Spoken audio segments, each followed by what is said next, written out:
What's good, Guardians? Today we're going to run down potentially one of the most broken builds in the entire game. I'm dubbing this build as the Electric Permafrost build. This build offers unlimited freezing ability while becoming infinitely amplified and also getting Devour for unlimited healing. When I say this build is actually game breaking, I mean it. As always, I'll be breaking down everything from the subclass and mods to the weapons and gear, and of course the dim link will be down in the description below if you want to go ahead and save it to your own Guardian. Now let's get busted. First up, let's talk about the subclass selection. This is where half the magic happens, so watch closely. Starting off with the super ability, I'm going to be choosing Nova Bomb. It did get a recent buff lately, so it seems like it's dealing out some pretty decent damage, plus it's something quick you can use, so I'm going to go ahead and recommend Nova Bomb. Class ability here, I'm going to recommend Phoenix Dive. It has the smallest cooldown, plus whenever you use it, you get Cure, which means you're going to be healed as well, which is fantastic for GM. Movement ability, you can use whatever you like. I like to use Burst Glide. And for the melee ability, I'm going to go ahead and recommend Penumbral Blast, and that's because you're going to be able to use this melee, and you're going to be able to freeze enemies in front of you, and it's going to make it for a very easy gameplay loop. Now onto the grenade, you definitely have to use Storm Grenade because with the exotic we're using, it requires the Arc Grenade, but you're not really going to be actually throwing this grenade, you're going to be turning it into a Stasis Turret and an Arc Buddy, but we'll give a little bit more information about that a little bit later. But now, let's go ahead and move on to the aspects here. Of course,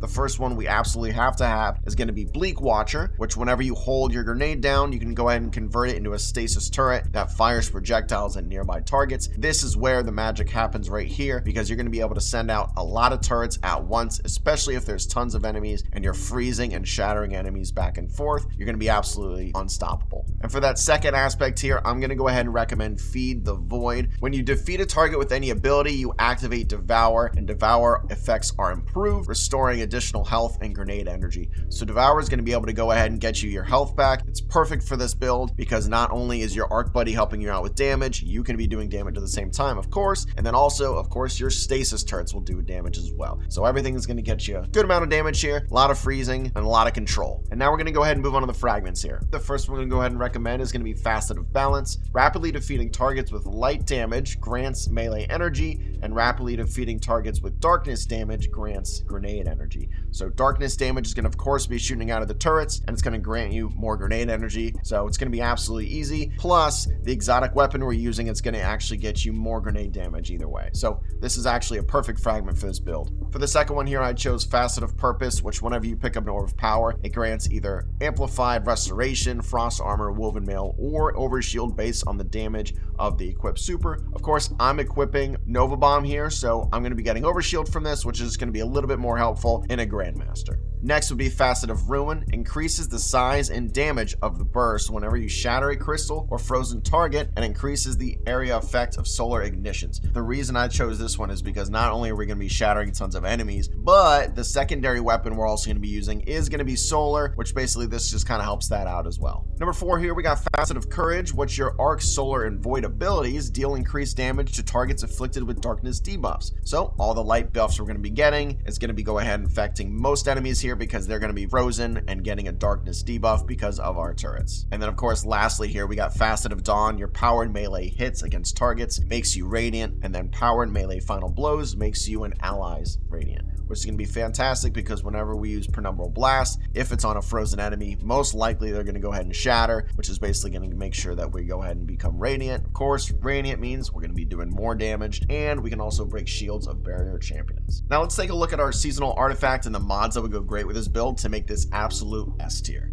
There's going to be a couple mods that I'm going to go ahead and recommend. The first one is going to be Creeping Chill. Stasis weapon final blows against slowed or frozen targets release a burst that slows. So pretty much what this means is somebody's already frozen and you're using a stasis weapon on them. They're actually going to go ahead and burst around them to make sure that more enemies slow around them. So it's going to be perfect because most of the time we're going to be using a stasis weapon. A second good one here, if you're running something Grandmasters or a little harder difficulty that has champions, you can run Counter Energy. When you or a member of your fire team stuns a champion, you gain energy for your least charged ability. So this is basically just going to help you get all your abilities faster, which of course, who doesn't want that? A third really good one here would be Galvanic Armor. While you have an Arc or Prismatic subclass equipped, incoming damage from the combatants is reduced while amplified. So you're going to be becoming amplified all the time. Whenever you spawn a stasis turret, you hold down that grenade and it pops out, you're going to become amplified because of the exotic we're going to be using. so you're going to be able to take reduced damage. So this one is very, very huge, especially for harder content. And then a fourth recommendation I'll go ahead and give you would be Shield Crush. While you have Woven Mail, Frost Armor, or Avoid Overshield, your melee recharges faster and deals increased damage, but while you're Amplified or Radiant, your grenade recharges faster and deals increased damage as well. So we have multiple things on this build that can get you amplified and can get you radiant by picking up orbs. So this is going to be absolutely fantastic because those grenade turrets are going to deal more damage and they're going to go ahead and regenerate faster, so you're going to get even more. This season, this build is absolutely nuts. Next, let's go ahead and optimize our armor with stats and mods, and also introduce the exotic for this build, Getaway Artist. Starting off with the stats here, of course, I'm going to go ahead and recommend that resilience right out of the gate, give you that 30% damage reduction. It's absolutely necessary in endgame content. Of course, for the second one here, you want to go ahead and get disciplined. You want your grenade ability cooldown as short as possible, especially with all the buffs we're going to be hitting and all the triggers here. We're going to be get our grenade back very quickly. I'm talking about sometimes you can get it within 3 seconds of another grenade. It's absolutely nuts. And the last one, if we had to go ahead and choose, I'd probably go ahead and choose strength, just so that way you can get your melee faster. And if you get your melee faster, you usually end up getting your other abilities faster as well. Next up, let's quickly go ahead and run down the mods that we're going to be using for each piece of equipment here. Of course, starting with the helmet, I'm going to be using 2 heavy ammo finders. Of course, you can kind of use different things if you'd like. Heavy ammo finders here is going to be pretty important for GMs if you're going to go ahead and spam that grenade launcher or something like that. And then, of course, lastly, we have a stasis siphon, which basically rapid stasis final blows create an orb of power. Orbs of power are going to be very important for our build, especially getting radiant as well. And of course, we're going to be using a stasis weapon this entire time. Moving on to the gauntlets here, this is our exotic slot. We have Getaway Artist, which the armor perk here is going to be Dynamic Duo. You can convert your arc grenade into an arc soul and become amplified. The arc soul functions as an automated turret. So of course with this, we're going to go ahead and eat our arc grenade. It's going to spawn a little arc turret that's running around with us, but using our stasis aspect, we're also going to be spawning a turret as well for stasis, which is going to be able to freeze all the enemies. So both of these working together, it is absolutely nuts, and you'll go ahead and see in the gameplay that I'm spawning a shit ton of turrets. Of course, let's go ahead and talk about the mods real quick. I have one momentum transfer mod, which causing damage with your grenade reduces your melee cooldown. So of course, we're using your grenades all the time with these turrets, so we're going to be getting a lot of our melee cooldown very, very quickly. And then I got 2 bolstering detonation mods, which grants class ability energy whenever you cause damage with a grenade, which is going to be very nice for healing here. So if you have the Phoenix Dive on, you're going to get that back incredibly fast. For the chest piece here, I chose to use a resist mod. You can use whatever resist mod you like. For this week that I'm recording this, it's arc damage, so I'm using arc resist because it was kind of needed here. For the second one here, I have charged up, which increases the maximum amount of stacks of armor charge you can carry by 1, and that's going to be because we're going to go ahead and use finishers to get our special ammo back. And then lastly, we have stasis reserves, which increases the amount of ammo you can carry for stasis weapons, which is very important for this build. I would definitely not skip out on this one. Next up, talking about the leg armor here, we have Absolution, which reduces all ability cooldowns each time you pick up an orb of power. This is just going to help it kind of round it out to make sure whenever you pick up an orb of power, you're getting some sort of energy back. Then next we have Stasis Scavenger, which stasis weapons get bonus reserves when picking up ammo used by that weapon. So this helps you get bonus ammo for that stasis weapon we're going to be using that I'm going to go ahead and introduce you a little later. And then finally we got Stacks on Stacks, which picking up an orb of power grants you 1 additional armor charge. So this is going to help us get the armor charge up to 4 as fast as possible. That way we're able to get bonus ammo.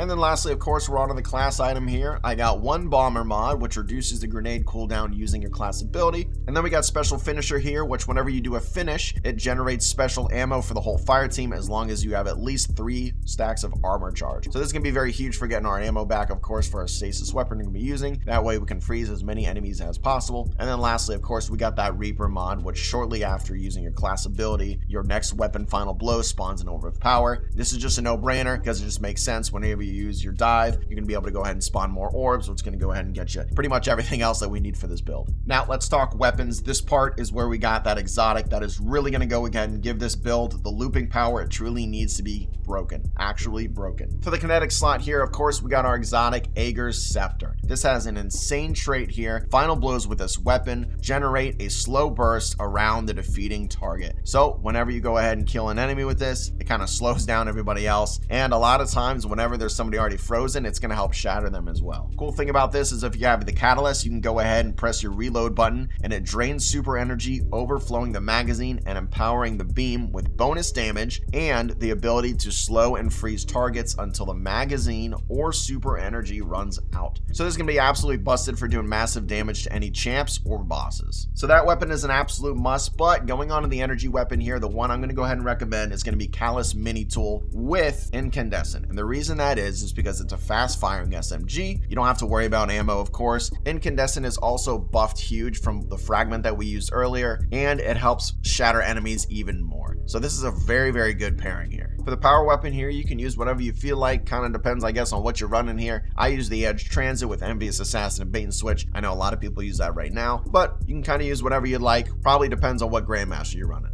Lastly, let's talk about how we can get the absolute most out of this nasty build. So whenever you have your grenade, you want to go ahead and eat the grenade. It's going to go ahead and spawn an arc buddy and a stasis turret. After you do that, you're going to want to use your Aegir Scepter to go ahead and kill as many enemies as possible. Make sure you're freezing and shattering as many as possible, because that's going to be the key to go ahead and getting another grenade to where you can go ahead and eat that grenade and again spawn another turret. This is going to be an absolute easy loop for you. If you're running out of ammo, what you can go ahead and do is you can use your Callus Mini Tool for the meantime, collect those orbs of power, make sure you go ahead and finish enemies, and then that's going to go ahead and get you tons more ammo. For the most part, I really didn't have to use the Callus Mini Tool for very much here. This build is absolutely nuts, and it was a really good time. Makes it kind of really easy too, so I definitely recommend trying this out. This is a perfect combination between this exotic armor piece and this exotic weapon. This is an absolute fantastic build. Probably one of my favorites so far. And that's it for today's build guide. With this setup, you'll be able to freeze everything in sight, electrify the path as you breeze through these Grandmasters. If you found this video helpful, don't forget to leave a like, subscribe, and hit the notification bell so you don't miss any future content or builds. And I'm always dropping new builds here, so get comfy and put your feet up. Also, let me know in the comments down below on what build you'd like to see next. And until next time, stay safe, Guardians.